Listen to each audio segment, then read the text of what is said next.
Good morning. We have a couple of meetings that are in process, so you notice the front row there's a lack of, well, thank goodness Lynn's here. That's the only smart one on that row anyway. No, I said just an important meeting. Nothing's as important as this meeting.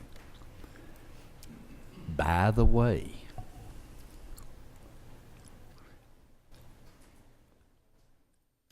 that's the approved vehicle for this room. No open cups, no food. It's been that way forever. This is not new and different. Mr. Earhart's responsible for that, and so if you don't like it, tell him.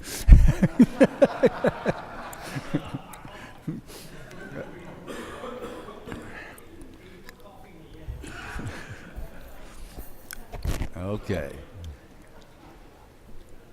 Well, he got his meeting over with quick. You can tell he's got a bill he wants on Monday. Oh.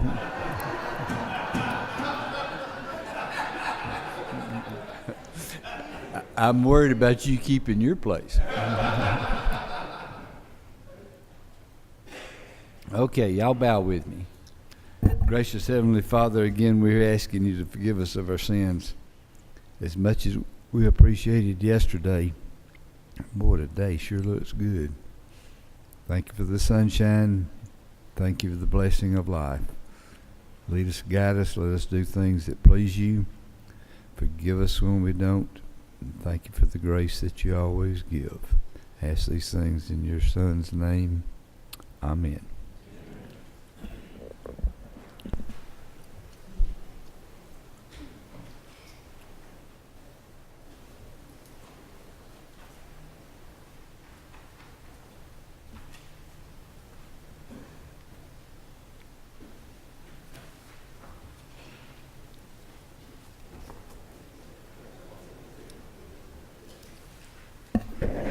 I remember you. Come on down.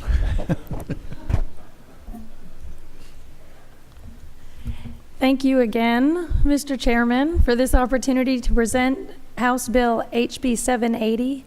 It is number 13 on page 1. HB 780 is written to clarify the definition portion of a Georgia code so that a distinction is made between a diagnostic clinical laboratory and a non-diagnostic laboratory. Thank you, and I will answer any questions.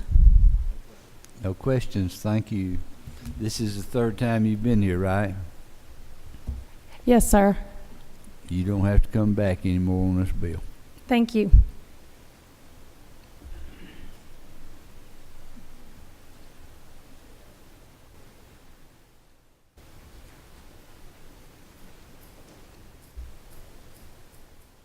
That's not going to apply to all the rest of you. You're going to have to keep coming back.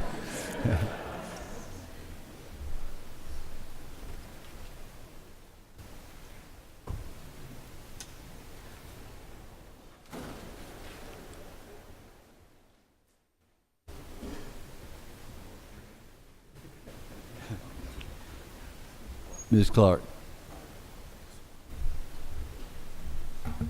Mr. Chairman, thank you.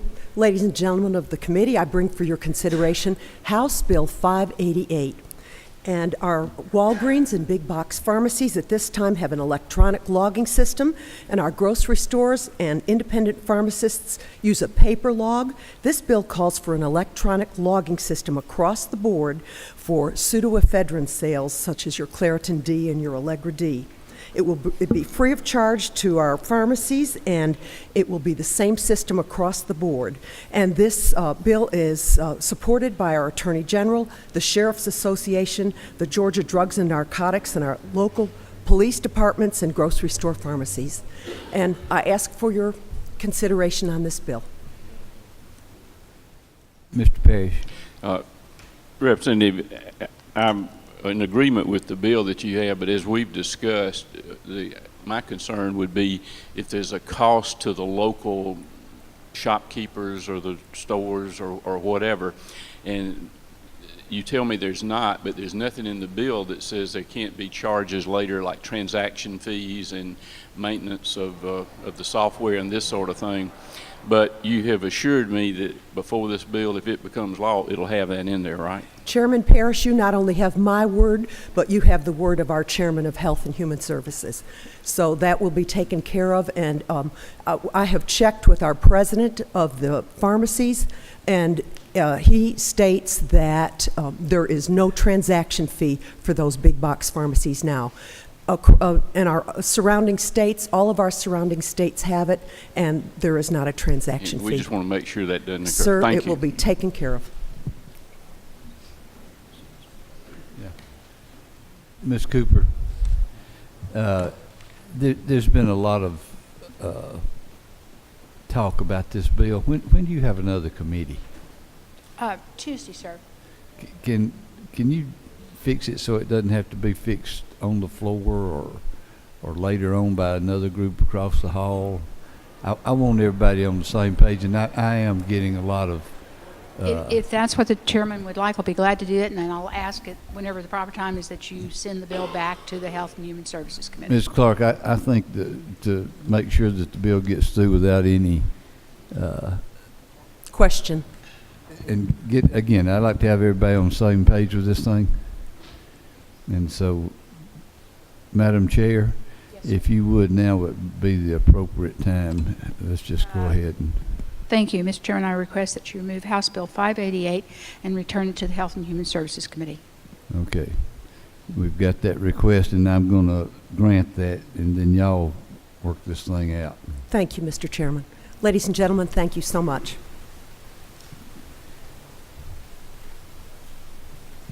Mr. Perkle. Yes. You hadn't been here before either, have you? No, sir, I have not. Which committee chair would let you have a bill out? Sir? You got about 30 seconds. Go. Thank you, Mr. Chairman, members of the committee, for considering House Bill 876. It is the third one on page 1 under open rule, House Bill 876. This bill provides for the Department of Agriculture to issue annual livestock dealer and operator licenses for a nominal fee. It changes surety requirements to align with industry standards and publishes a list of licensed dealers to ensure livestock producers have access to legitimate dealers. Thank you for your consideration, and I will entertain questions. What do you do for a living, Mr. Perkle? I'm a farmer, Mr. Chairman, You know, and a livestock producer. you did pretty good on your time, too. Thank you, sir. Just want to let it out there that he might know a little bit about what he's talking about on this one, just to let y'all know. Thank you, sir. I got some questions. Mr. Fleming. Thank you, Mr. Chairman. Representative, on page 5 of your bill, line 147, looks like we're striking a requirement for bonds and as far as amounts are concerned, and turning it back over to somebody else to decide how much a bond should be versus it being in the code. Is that what we're doing? Thank you for noticing that, Mr. Chairman. This provision does allow for a change in the way we look at surety. Currently, it's an I should say archaic method of determining the surety requirements for the dealers.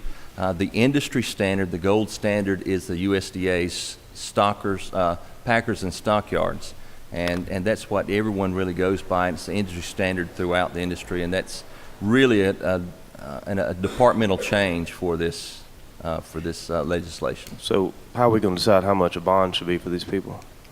It's determined by the USDA stockers and packers. So we'll have a memorandum of understanding with the USDA on that. It's normally some kind of determined. standard table or something? A Sir? table? They do issue one. It's generally based on 2 days worth of business is the way the USDA calculates that. Madam Minority Leader. Thank you, Mr. Chairman. To the author, Under line 21, there's a definition of broker, which is synonymous with dealer, but that language is struck. And then we strike the term broker from the remainder of the bill. Is this because we will no longer recognize broker as a term of art, or is it because there are no brokers who operate under this field? The dealer will be, is a generic name that would include the formerly used broker term. Thank you. Thank you for that question. Y'all don't have to be nice to him. Eat him up. I don't care. No more questions. Thank you. Thank you, sir. Mr. Jones. Good morning, and thank you, Mr. Chairman. HB 219 moves condominium pools from the current list of public pools that are regulated by state or county DPH to the list of private pools, which are self-regulated by the property owner. Be happy to take any questions. Have you got a bill on today? Yes, sir. Let's say there's 180 of us. Is that right? Yes, sir. And I said we weren't going to do but 125 bills. Been working on this one for 2 years, Mr. Chairman. Well. And you are fully aware of that, sir. You know why I've got this job? Yes, sir. Because you're good at what you do. Because my heart's not very soft. This is important for private property owners. Mr. Fleming. Wave, okay. Ms. Cooper. Chairman, I certainly have no influence on how you decide about the bill, but if you can, could you give him a little credit for his short version and presentation today? Thank you, Mr. Jones. Thank you for your favorable consideration. Mr. Kirby. Thank you, Mr. Chairman. I bring to you for your consideration House Bill 697 on unsolicited merchandise and protecting our citizens and making sure they have an affirmative assent before being liable for that such merchandise. Before I stand for questions, I would like to point out, we all know every day is a good day to thank our men and women who've served. And today in the United States Marine Corps history, on February the 4th, 1868, the Marines answered their call to duty. Good try, Mr. Kirby. So we appreciate everything you did, sir. Any questions? I wasn't there in 1868. I feel like it when I'm up here in front of y'all, but I wasn't. Thank you, sir. No questions.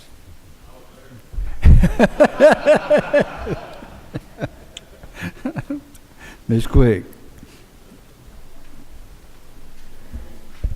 Thank you, Mr. Chairman and members of the committee. I bring you HB 405, which is the fourth down under modified open rule. This bill would supply a definition of antenuptial agreement, also known as prenups, which does not currently exist in code. It would require that prenuptial agreements be in writing and executed in the presence of two witnesses, one of whom must be a notary public.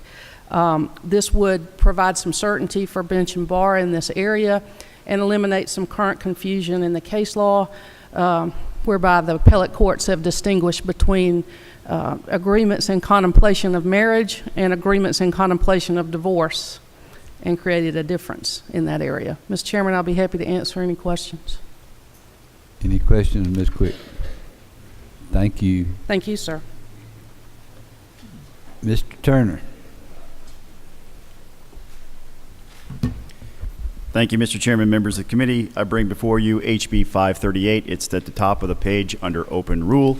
This is the dog bite bill that would allow for a victim of a dog bite's treating physician to contact a veterinarian and ask for the vaccination records of that dog to determine the best course of care. I'd be happy to answer any questions. No questions. Thank you. Thank you, Mr. Chairman. Thank you, members of the committee. Ms. Buckner. Thank you, Mr. Chairman. I asked for House Bill 483. It's the fifth one down under modified open rule. This is to establish the native to Georgia, unique to Georgia, shoal bass as an official symbol of our state so that we can promote tourism and economic development.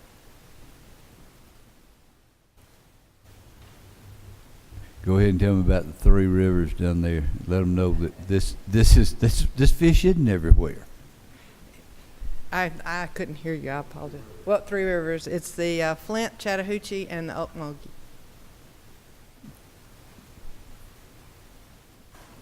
Thank you. Thank you. Mr. Pack. Thank you, Mr. Chairman, members of the committee. On first page, second bill down under open rule, HB 741.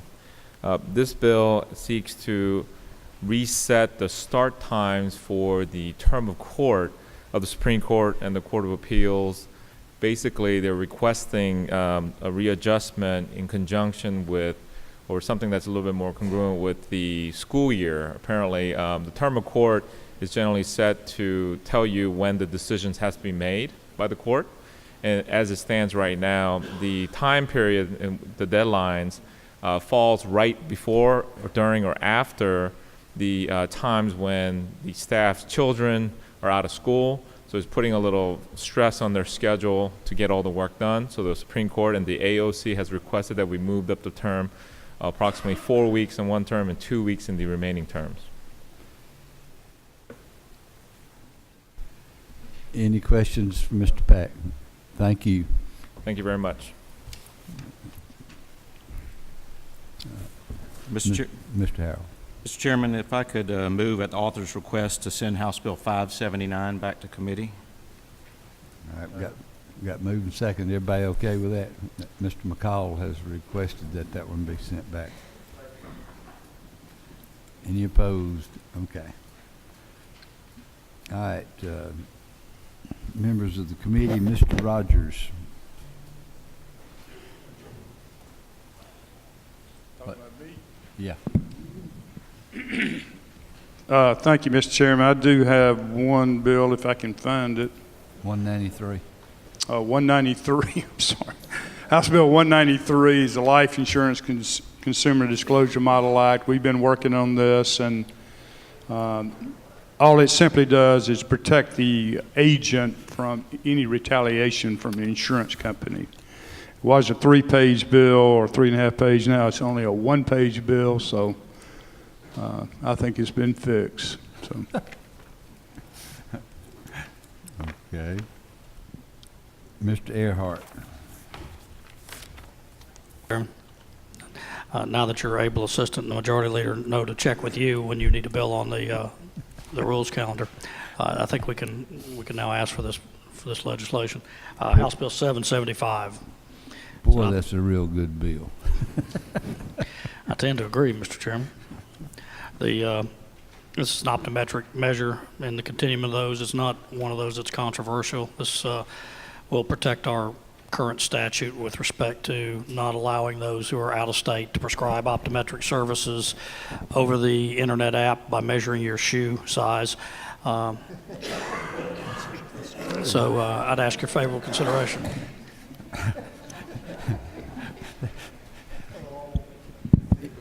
Anybody have any questions of Mr. Earhart?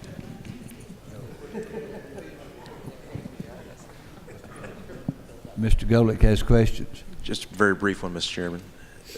A friendly question. How is it that this individual, I think there's a particular individual, I think he's in Tennessee, and he's obviously got licenses in different states, and he's using technology to have people who are not trained professionals take measurements and do prescriptions electronically as opposed to him being there, which I know is the impetus for the bill. How is it that and these people are, he's an optometrist, right? The actual licensee that's doing it is an ophthalmologist, which has a license in Georgia, but he lives in Tennessee. I just wonder, and it's not necessarily a question.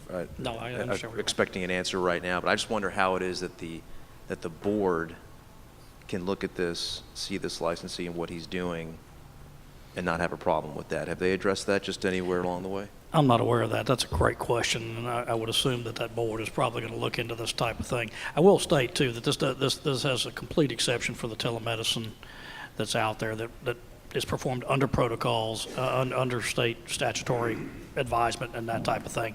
This is only for these types of individuals. It's been metaphorically compared to if you went up to the blood pressure cuff at Walmart put your arm in there and it popped out a prescription, you could take it to the counter.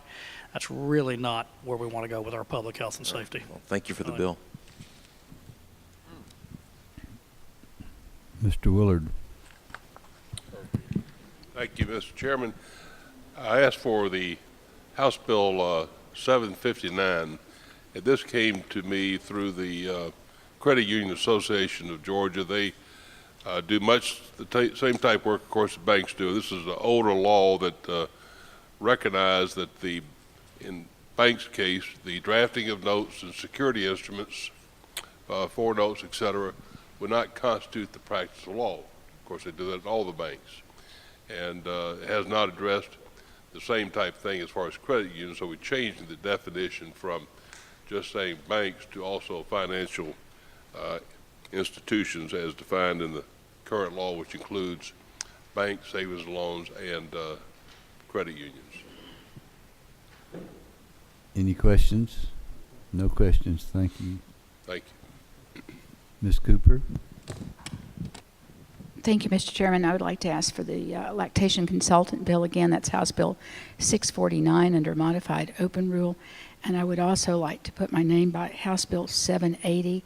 This takes care of over-regulation, and this time it's Georgia putting extra unnecessary regulations on Georgia companies. Thank you.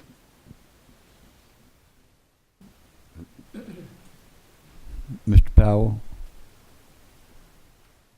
Thank you, Mr. Chairman. I'd like to ask again for House Bill 767, and there's an amendment on the desk.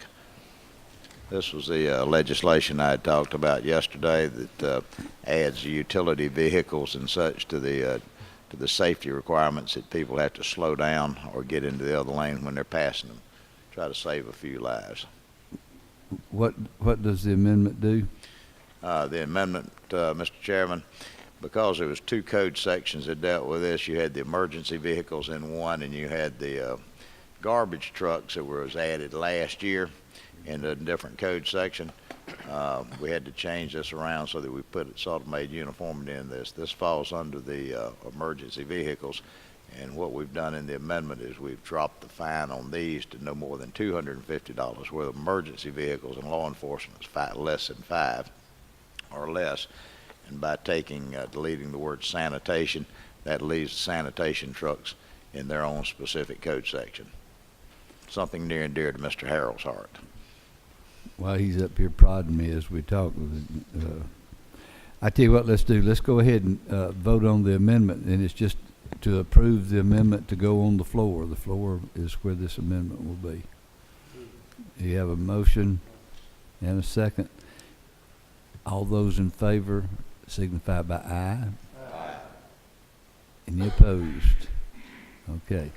All right, the amendment has been approved to go on the floor.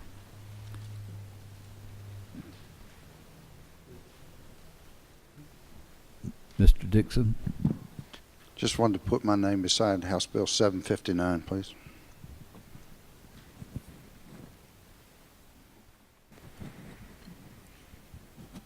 Anyone else?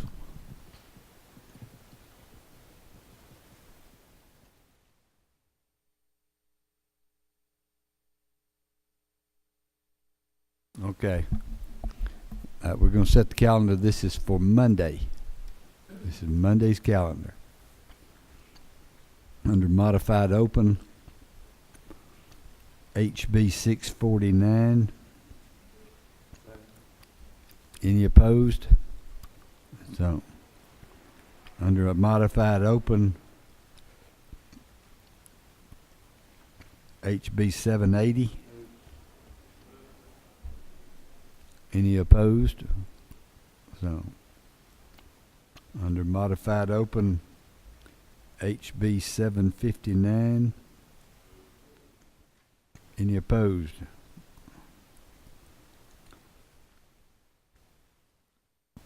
Under modified open, HB 775. Move. Is anybody silly enough to oppose that?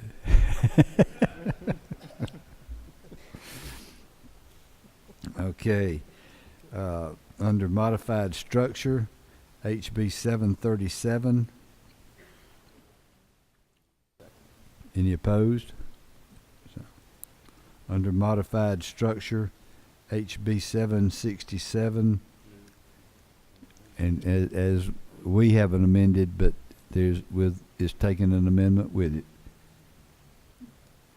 Anybody move on that? Move. Anybody opposed to that? How many is that? 6? We're done.